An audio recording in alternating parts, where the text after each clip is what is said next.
Your voice is unique to you. It grows as you grow. It changes as you change. If you're curious about the relationship between your voice and your body, your heart and your mind, welcome. My name is Michèle Voillequé, and I can't wait to hear you.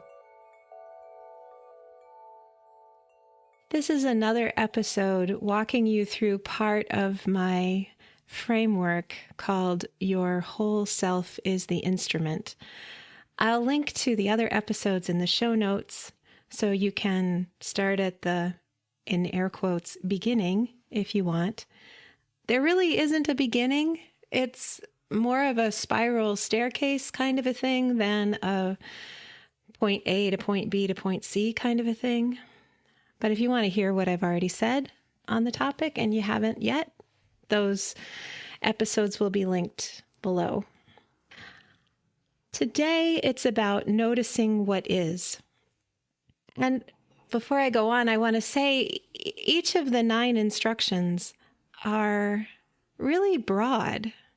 Like, there's a lot to say about noticing what is, and I'm just going to touch on a little bit of it today and give you an exercise or two to do to get your feet wet with it. But this is by no means a comprehensive description of what I mean or what's possible within this instruction. Okay, that's enough abstract stuff. So one of the first assignments I give to new students is I ask them to make 3 lists.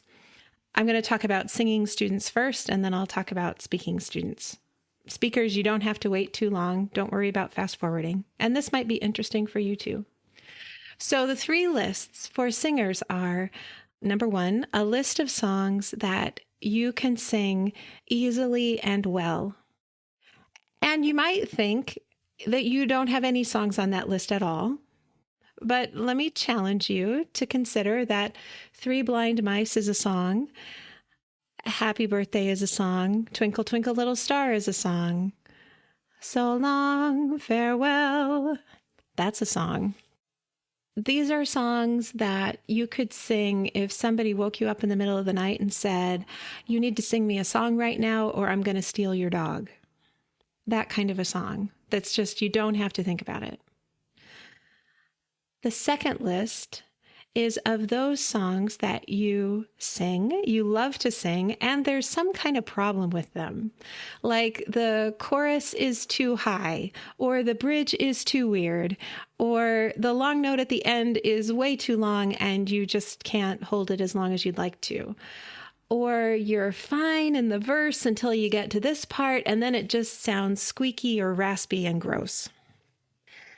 And the third list is a list of songs that if you could sing those, you would think you were a real singer.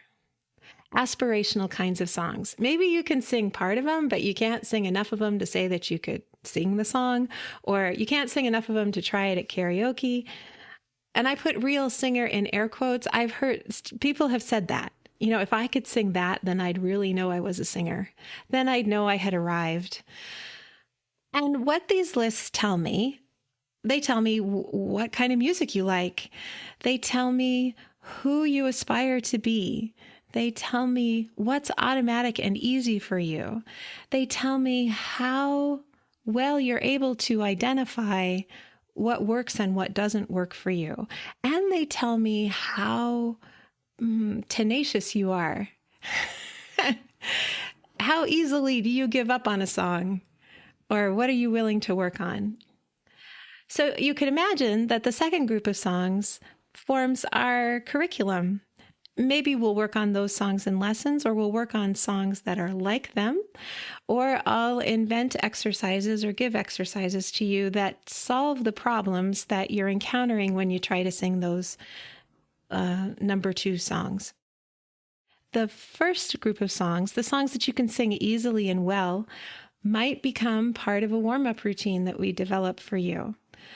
They might serve as a jumping off point for beginning a practice of singing at least 1 song a day. It can be a 30-second long song. It doesn't have to be epic. It can be a short little advertising jingle if you really like, if there's one of those that you really like. My baloney has a first name.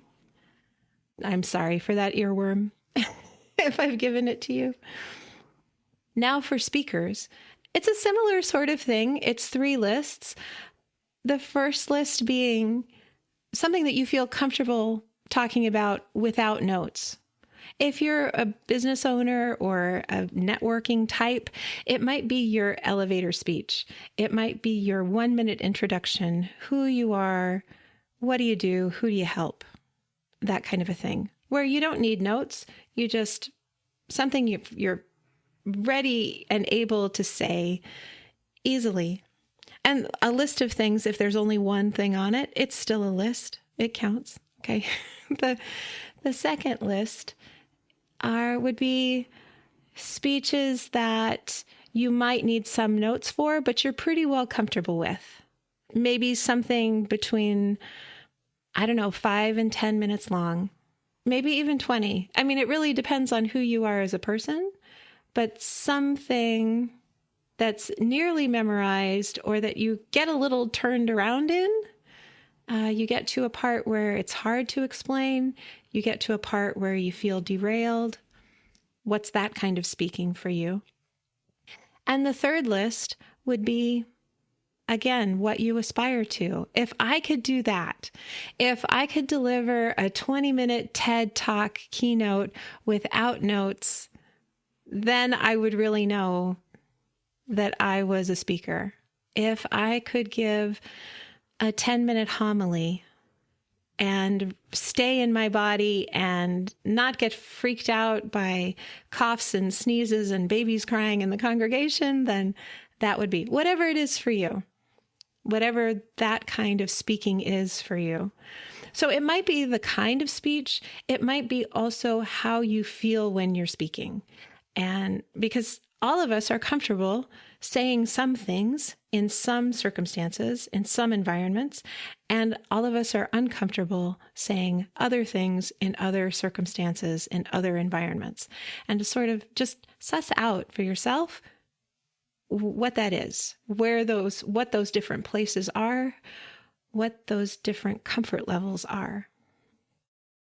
And how this all fits into the instruction of noticing what is it gives you an opportunity to notice what is. Notice what's easy for you. Notice what's hard. Notice what you aspire to. Notice what you're willing to work on. Notice what bothers you about yourself or about the music or about the topic. Noticing what is. So important, because this is an important muscle to strengthen, because the capacity for self-observation is what we need to develop if we're going to get better at speaking or singing, or maybe better at anything. And I find that this is a pretty easy entry point. There are all kinds of meditation practices that ask you to sit down, sit still, notice your breath. And I know more people who feel like they fail at that than succeed. I'm not saying that that kind of meditation is a bad thing, just that it seems to be a pretty high bar for most people. So when I'm talking about noticing what is, I'm asking you to start with the simple things. Simple things like noticing what you're thinking about when you're washing the dishes. Noticing whether you can feel your feet on the floor when you're brushing your teeth. Noticing what the air smells like when you first go outside. What does it feel like? Right now in North America, it's November. Does it feel like fall? Is it a weird warm day? Is it still kind of like June? Berkeley's had a few of those lately. Practicing noticing. And it can be one thing a day. It can take you 2 seconds. The important thing is to practice. A big part of noticing what is about getting ourselves out of the habit of deciding whether we're good or not. To get a little bit more subtle about how we evaluate what just happened, rather than, that was great, that sucked, to, that measure was hard, or even deeper than that, that measure was hard. The second note of that phrase didn't go the way I wanted it to, rather than, the whole thing is bad, or I don't have any talent, or the phlegm is just ruining my life today. Okay, that may be true. The phlegm may be ruining your life today, but did it really ruin the whole thing? Did you really have to clear your throat through that whole speech you were practicing? No, you didn't. You got a little goopy at this point in time. And that's the specificity I want us to cultivate. What just happened? What is true right now? Because then we can address it. Then we can work on the specific thing. We can work on the thing that's real. We can work on solving the real problem, not the drama of the problem. So another exercise I want to give you has to do with that third list, those aspirational things. The songs, if you could sing them, would mean you were a real singer, or the speeches, if you could give them, would mean that you were a real expert or a real orator, or just that would be amazing. You would feel like you had arrived. That's a great feeling. So what I'm interested in now is, what does that feel like in your body? When you feel like you've just done something amazing, what is that like in your body? Is it grounded? Is it connected? Is it expansive? So this is a good time to close your eyes and take a breath that expands the center of your body, and put yourself in that situation where you've just sung an amazing song or given an amazing speech. What do you feel in your body? And this may be trickier than it sounds. It can be hard to identify what you're feeling inside your body, because we're often not clear where that starts, where we start and where other people begin. So, taking a step back, still with your eyes closed, breathing into the center of your belly, the center of your body, rather, which may be your belly, somewhere in your trunk. Take a breath in that expands your center, and imagine sending that energy down your legs, into your feet, into the floor. And take 2 or 3 breaths that way, that expand the center of your body, and then you send the energy and your awareness down your legs, through your feet, into the floor. And you can touch the outsides of your legs as you do that to help yourself feel where they are. So your eyes are closed, you feel your legs, and you feel the energy of your breath come in and go down into the floor. And then, without losing awareness of your legs, take a breath that expands the center of your body, and let it expand your back too. Let it expand your upper back. Let it expand the front of your chest. Let yourself feel really wide and tall at the same time. And imagining your outside edge, being really clear about where is the inside of you and where is all the stuff outside of you. So if you're sitting at home, and if you're not driving a car, take a breath, now with your eyes open, and see if you can feel that filling the inside of your body. And notice something in the room that isn't you. It might be the table in front of you. It might be a book. It might be the chair you're sitting on. But see if you can give your attention to that space between you and the other thing, so that you're very aware that it's you sitting there on a chair in front of a table, wherever it is, and that you are separate from those other things. And then remember that amazing moment, that amazing feeling that you want to have when you're singing the song. That means you're a singer, or giving the speech. That means you're a speaker. And let that feeling fill up your body. Noticing that that feeling is filling up your body and that your body is separate from the other things you identified in the room.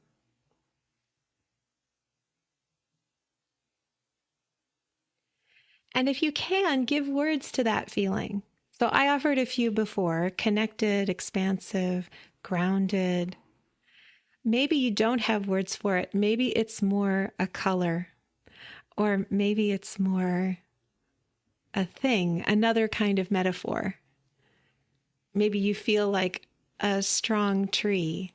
Maybe you feel like a blooming flower. Maybe a river, maybe a rock. I don't know. But what does it feel like to you?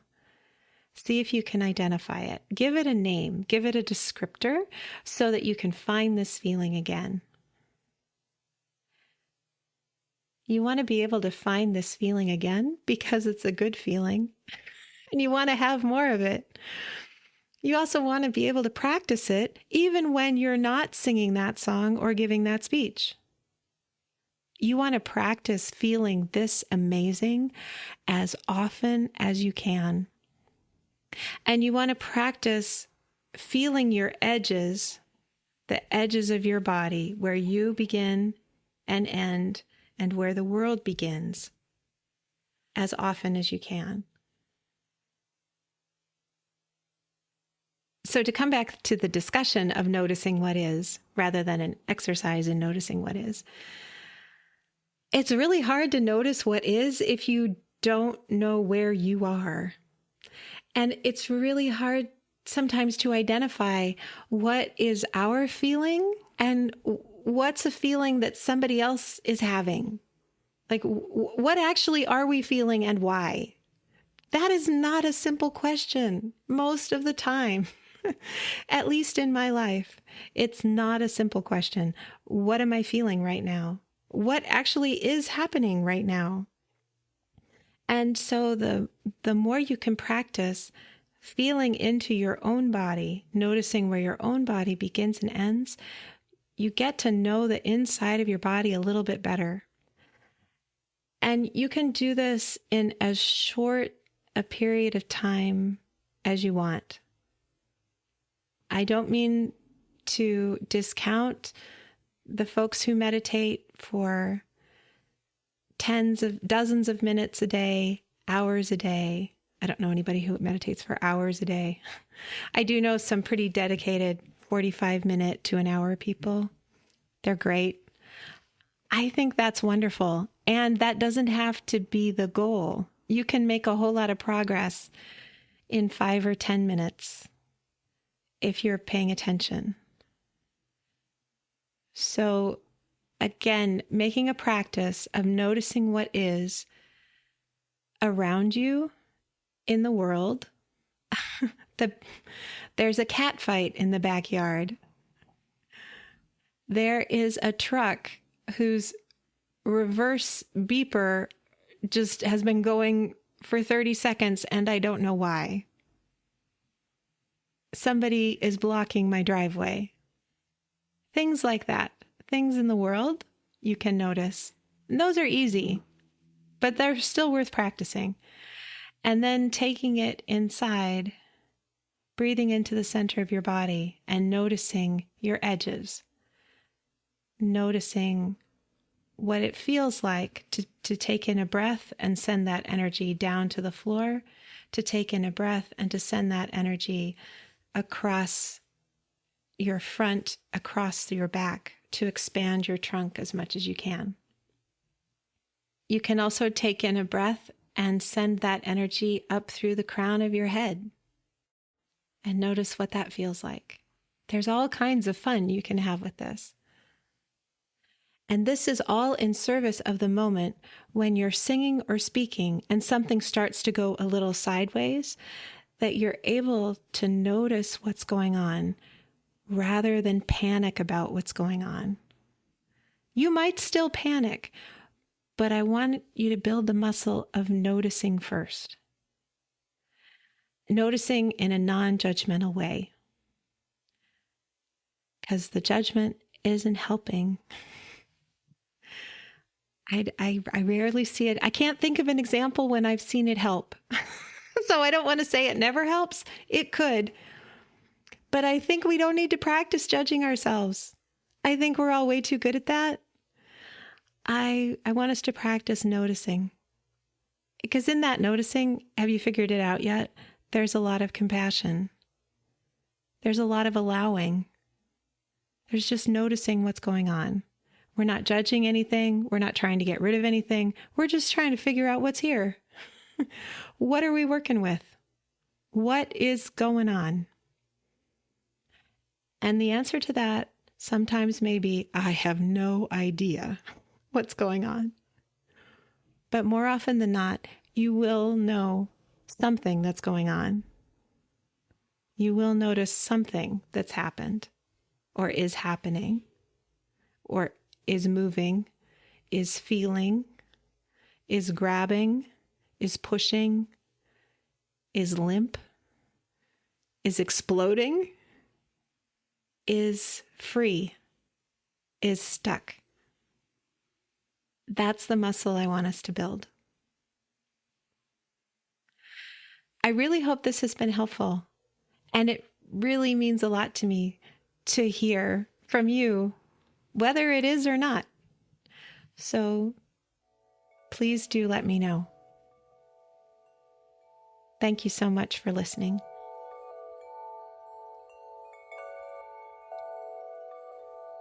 If you enjoyed today's episode, please rate and review on Apple Podcasts or wherever you listen. Every positive review helps new people find the show. Subscribing ensures you'll learn about new episodes as soon as they come out. If you have a question about singing or speaking or being, please send me an email at letters@mvmusique.com. That's letters at M as in Mary, V as in Victor, MUSIK.com. Transcripts and show notes are available on my website. You can subscribe to my newsletter there too. Can't Wait to Hear You is produced in conjunction with Particulate Media. I'm your host, Michèle Voillequé. I can't wait to hear you.